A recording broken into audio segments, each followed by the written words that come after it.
बिस्मिल्लाहिर्रहमानिर्रहीम। इंसान को चाहिए कि घर से बाहर निकलते वक़्त ज़रूर आयतुल कुर्सी पढ़ा करे।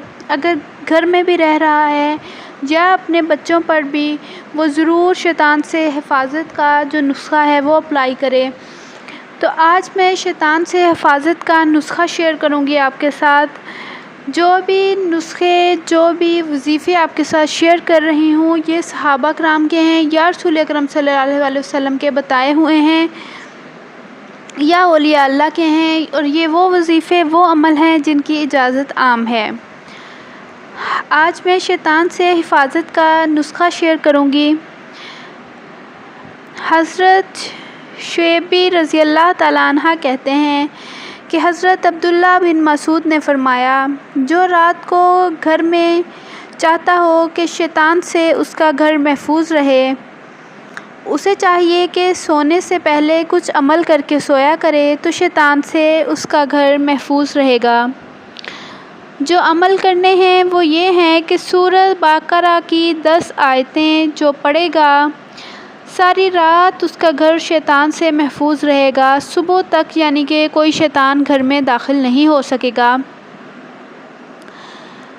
सूरह बकरा की जो 10 आयतें हैं वो ये हैं। सूरह बकरा की शुरू की 4 आयतें, उसके बाद आयतुल कुर्सी, उसके बाद 2 आयतें और सूरह बकरा की आखिरी 3 आयतें। इस तरह ये कुल मिलाकर 10 आयतें बनती हैं।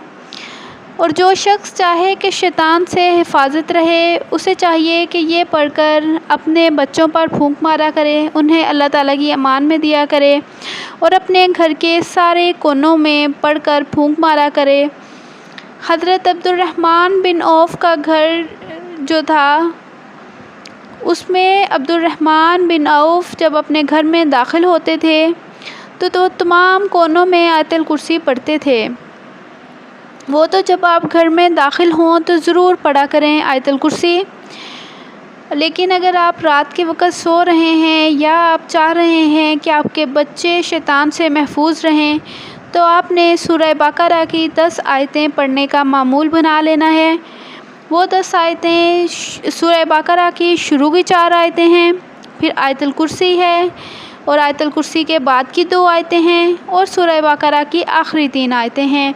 ये पढ़कर फूंक मारकर बच्चों पर दम करें, घर के सारे कोनों पर दम करें, तो इंशाअल्लाह शैतान घर में दाखिल नहीं होगा।